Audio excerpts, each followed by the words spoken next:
Torque generate कर सकते हैं दैट थीटा शुड बी 0 और पाई। मतलब कुछ सोचिए कि मैं एक रॉड को इसी डायरेक्शन में फोर्स लगाने लग जाता, एक रॉड है ऐसे एक्सिस ऑफ रोटेशन, ये ऐसे घूम सकती है, ऐसे एक्सिस ऑफ रोटेशन ऐसे घूम सकती है, मैं बाहर की डायरेक्शन में ही खींचने लग जाऊं, आर वेक्टर भी इधर फोर्स भी इधर, टॉर्क जनरेट नहीं होगा। अगर मैं इसको अंदर की साइड में फोर्स लगाने लग जाऊं तो आर वेक्टर इधर फोर्स इधर, थीटा की वैल्यू 180, तब भी टॉर्क जनरेट नहीं होगा। तो टॉर्क आपका मिनिमम हो जाएगा 0। आपका मैक्सिमम टॉर्क कब होता है बेटा? टॉर्क मैक्सिमम आपका कब होता है? जब थीटा की वैल्यू आपकी 90 डिग्री होगी, तब टॉर्क होगा आर इंटू एफ। आपका मैक्सिमम टॉर्क ये होता है। क्लियर? क्लियर? अब जरा यहां पर समझना, ये एक बहुत कंफ्यूजिंग चीज है, इसके ऊपर कंडीशन भी होनी चाहिए, क्योंकि कुछ बच्चे समझ लेते हैं कि हमारे पास थीटा की वैल्यू 90 डिग्री है तो टॉर्क मैक्सिमम है।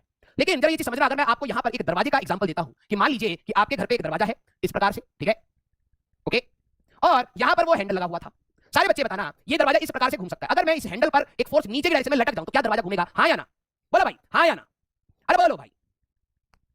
आर की वैल्यू 0 होगी तो ऑब्वियस बात है, आप एक्सिस ऑफ, ऑब्वियस सी बात है कि अगर आर की वैल्यू 0 है तो फोर्स ऑन एक्सिस हो गया, फोर्स ऑन एक्सिस हो गया तो भी आपका टॉर्क 0 है। जब आप दरवाजे को यहां पर ही फोर्स लगाने लग जाओगे तो दरवाजा घूमेगा ही नहीं।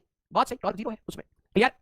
अब आपके लिए आएगा नहीं सर दरवाजा तो नहीं घूमेगा, लेकिन अगर आप फॉर्मूले के हिसाब से जाएं तो भाई एक्सिस ऑफ रोटेशन के हिसाब से आपका जो आर वेक्टर है, ध्यान से देखो, ये आपका आर वेक्टर है, ये आर वेक्टर तो ऐसे था बाहर की डायरेक्शन में, फोर्स आपने नीचे लगाया है, थीटा की वैल्यू तो 90 डिग्री है, तो सर हमारे पास टॉर्क की तो वैल्यू हमारे पास आर एफ साइन 90, तो टॉर्क तो आ रहा है, बॉडी घूमी क्यों नहीं सर?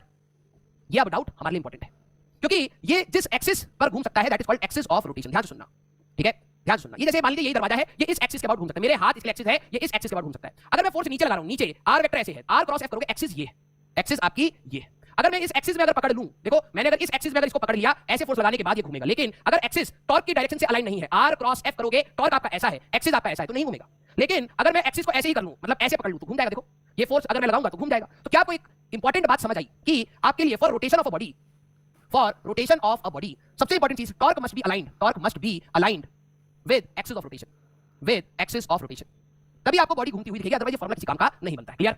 यस, डायरेक्शन, इसलिए कहते हैं टॉर्क एक वेक्टर क्वांटिटी है, डायरेक्शन भी मैटर कर रहा है, राइट? सिर्फ आप मैग्नीट्यूड से सारी चीजों को नहीं समझ सकते बेटा। क्लियर? क्लियर? ये है आपका आर परपेंडिकुलर, बस mg ऐसे लिख लीजिए और आर परपेंडिकुलर निकाल लीजिए। तो भाई अगर आप यहां पर देखें, ये आपके लिए l/2 है, तो ये वाला लेंथ आपका आएगा, अगर आप रिजॉल्व करते तो l/2 cos थीटा, और ये वाला लेंथ आपका आता l/2 sin थीटा बेटा। यही तो आपका आर परपेंडिकुलर है, तो आप रखते l/2 sin थीटा। तीनों केस में अगर आप देखें तो वैल्यू सेम आ रही है, हाँ या ना? If multiple forces act on body, तो आप अगर वी हैव टू ये लिख लो भाई, and we have to calculate torque about any point, torque about any point, किसी भी पॉइंट के अबाउट आपको टॉर्क चाहिए, ठीक है? तो ध्यान से समझना, आप नेट टॉर्क, क्योंकि एक वेक्टर है तो आप इंडिविजुअल टॉर्क से निकालेंगे, इसी तरीके से तीन मेथड है और उनका वेक्टर समेशन करेंगे, तब जाके आपको नेट टॉर्क पता लगेगा। मीडियम देख के पता लग जाएगा आपका जो सिस्टम है या तो रुका होगा या तो वो, अगर आप बात करें कांस्टेंट वेलोसिटी से चल रहा हो, इस केस में आपका नेट फोर्स भी 0 होगा और नेट टॉर्क भी 0 होगा, टॉर्क नेट भी 0 होगा, क्योंकि बॉडी ना ही चल रही है ना ही घूम रही है। आप सारे फोर्सेस फ्री बॉडी डायग्राम बनाएंगे, ठीक है? ध्यान से लिख लीजिए इस चीज को, जिनको फ्री बॉडी डायग्राम में दिक्कत है, अब दिक्कत आएगी, फ्री बॉडी डायग्राम आप बनाएंगे, ठीक है? इन फ्री बॉडी डायग्राम में आप नेट फोर्स सिग्मा fx निकाल ले, वो 0 कर दे, क्योंकि बॉडी ना ही x और y में चल रही है ना ही आप y में चल रही है, तो नेट फोर्स 0, और किसी भी पॉइंट पर घूम रही टॉर्क अबाउट एनी पॉइंट, किसी भी पॉइंट के अबाउट आप नेट टॉर्क को 0 कर सकते हैं। ये आपके क्वेश्चन होंगे। क्लियर सारे बच्चे? क्लियर? रोटेशनल मोशन, जब बॉडी हमारे पास घूम रही हो, क्या हो? घूम रही हो, तो यहां पर आपको घूमते हुए बॉडी दिखेगी, और रोटेशन मतलब मैं कह रहा हूं एक्सेलरेटेड हो।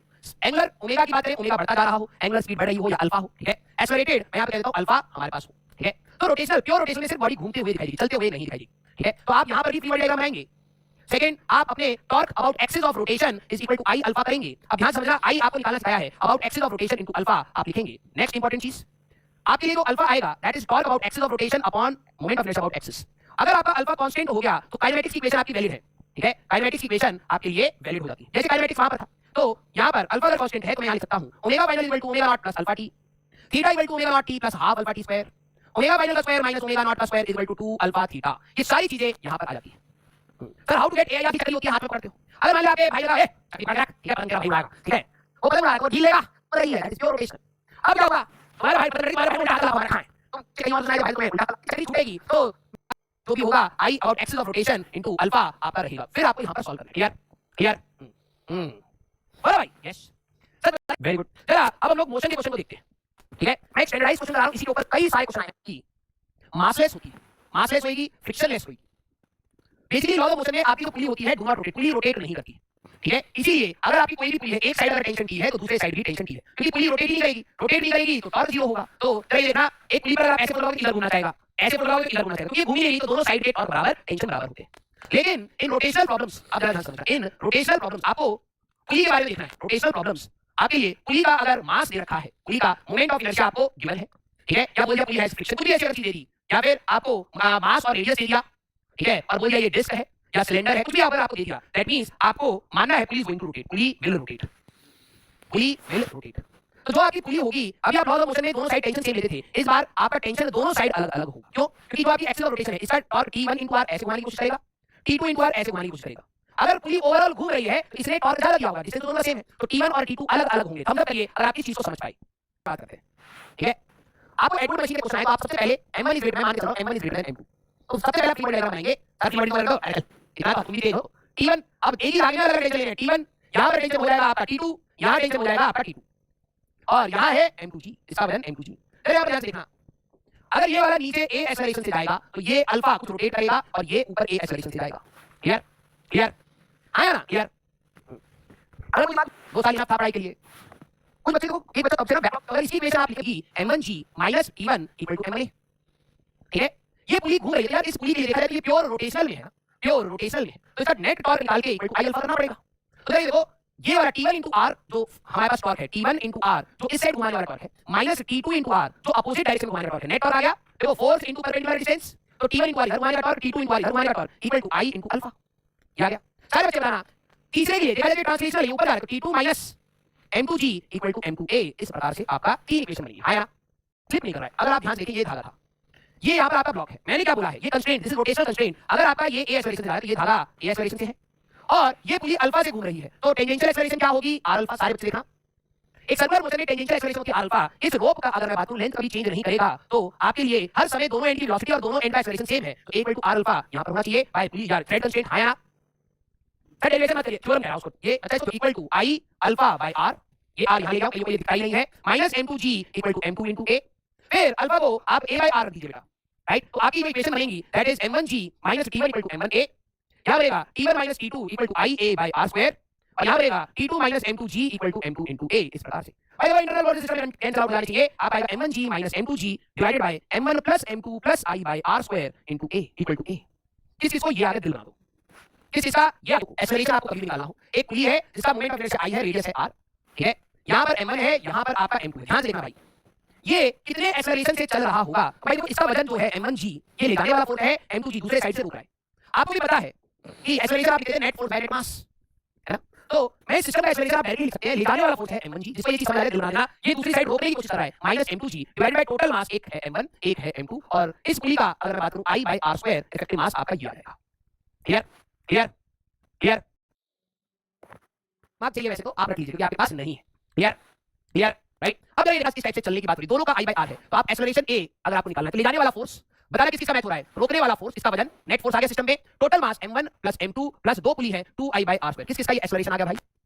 सारे बच्चे दिल बनाना, आ रहा है दूसरे साइड का वजन इसको रोक रहा है, तो M1G - M2G और 2 पुली का इफेक्टिव मास भी जोड़ना पड़ेगा। Very good. अगर आपसे कोई अल्फा पूछ लेता तो अल्फा आता आपका A बाय r, आपसे कोई टेंशन पूछ लेता तो आप यहाँ पे टेंशन T1 है, T2 है, और बीच में अगर आपको निकालना है T3, इस टाइप से आप इक्वेशन बना के टेंशंस को भी सॉल्व कर सकते हैं, कोई बड़ी बात नहीं है, ठीक है।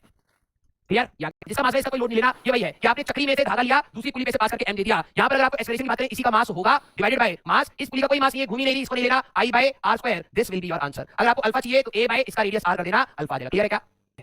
रोकने वाला इसका वजन नहीं लेंगे, सिर्फ इसका वजन इसको चलाएगा, तो नेट फोर्स में ये आ गया आपके लिए external divided by mass M1 + M2 + I by r square, किसका? ये भी आ गया। सारे बच्चे मेरे को बताना अल्फा की वैल्यू A बाय r से निकाल लेंगे, तो थोड़ा सा दिमाग लगाना पड़ेगा। यहाँ पर M1G sin अल्फा ले जाने वाला फोर्स, M2G sin बीटा रोकने वाला फोर्स। अगर आप एक्सेलरेशन की बात करेंगे, ले जाने वाला force M1G sin alpha minus M2G sin beta, किसका? ये आ गया। दिल बना दो मेरे डिफरेंट, मास की बात करोगे M1 + M2 + I by r square, कुछ इस प्रकार से। पलटना, ठीक है, पलटना, जैसे आप लोग पलटू हैं, ठीक है। हाँ, जैसे आप लोग जब आप फोर्स लगाते हैं तो एक्चुअली में इसका वजन की अगर आप बात करें तो mg तो आपका यही है, लेकिन ये इन पॉइंट पर ज्यादा फोर्स लगने की वजह से नॉर्मल रिएक्शन शिफ्ट होता है, तो नॉर्मल रिएक्शन शिफ्ट होते होते अपनी मैक्सिमम किस कंडीशन तक जाता है, ठीक है। नॉर्मल रिएक्शन क्या होगा भाई? नॉर्मल, अरे आइसोलेशन बंद कर देते हैं, ये बहुत पॉइंट तक जाता है, इसके बाद ये बॉडी यहां से पलट जाती है, ठीक है। तो अगर हम लोग बात करें कि हमारे पास force to topple body, force to topple body, तो जरा यहाँ पर ध्यान से देखना, इस पॉइंट के अबाउट बॉडी जब पलटेगी तो नॉर्मल रिएक्शन तो आप कहते हैं 0 है। सारे बच्चे बता रहे हैं इस पॉइंट के अबाउट, अगर वजन की बात करें तो इस पॉइंट पर वजन, जैसे पॉइंट ये है, वजन की अगर बात करूं तो क्लॉकवाइज घुमाने की कोशिश कर रहा है ऐसे, और अगर आपकी बॉडी है आप फोर्स ऐसे लगाएं तो ये एंटी क्लॉकवाइज घुमाने की कोशिश कर रहा है, ये क्लॉकवाइज घुमाने की कोशिश कर रहा है, तो दोनों के टॉर्क को आप बैलेंस आउट कर दीजिए, ठीक है। तो torque about A just before toppling की बात करें तो force into perpendicular distance Fh is equal to, अगर हम लोग बात करें Fh is equal to mg into a/2, ये आएगा। तो हमारे पास फोर्स कितना चाहिए बॉडी को टॉपल कराने के लिए, mg into a by 2h। आपको इतना फोर्स चाहिए फॉर टॉपलिंग। क्लियर है क्या सारे बच्चे? बोलो भाई सारे बच्चे। ए आप लेंथ ले सकते हैं वाला। भाई देखो इस बॉडी, अगर आप किसी बॉडी पर फोर्स लगा रहे हो, यहाँ पे फ्रिक्शन है तो इसका एक फ्रिक्शन फोर्स भी तो आएगा म्यू mg, है ना? भाई देखो हमारे पास force to move a body, move करने के लिए म्यू mg चाहिए कम से कम, और force to topple a body, जो टॉपल करने के लिए चाहिए, आपका क्या आया था, f divided by fh, mga divided by 2h, mga divided by 2h। अब वो क्या कह रहे हैं कि आपको, आप जब फोर्स लगा रहे हैं तो आप टॉपल करा दिए, पलट दीजिए बिफोर स्लिपिंग। तो एक्चुअली में force of topple must be less than force of slipping, आया ना? तो एक्चुअली में उस केस में mga by 2h should be less then us mg, तो ये कट जाएगा a divide by 2h should be less then us। अगर ये कंडीशन है तो बॉडी हमारे पास टॉपल कर जाएगी बिफोर स्लिपिंग। इसका मतलब समझना, मान लीजिए एक बॉडी के लिए, तो ये सारे फिजिकल पैरामीटर्स पे डिपेंड कर रहा है। मान लीजिए बॉडी को मूव कराने के लिए 10 न्यूटन चाहिए और पलटने के लिए 2 न्यूटन चाहिए, तो ऑब्वियस सी बात है जब आप फोर्स लगाना स्टार्ट करेंगे 0 1 1.5 1.8 1.9 2, बॉडी पहले पलट जाएगी, फिर खिसकना, फिर बढ़ाते जा रहे हो, 2 के बाद 3 4 5 6 7 8 9 10, फिर खिसकना स्टार्ट होगी। तो अगर उन्होंने बोला है टॉपलिंग बिफोर स्लिपिंग, तो टॉपल का फोर्स कम होना चाहिए as compare to slipping. Clear है क्या? दिल से बोलो भाई। अगर फिर पलट जाए तो उस केस में क्या होगा, फोर्स जो आपको मूव कराने वाला है वो कम होना चाहिए टॉपलिंग के केस से।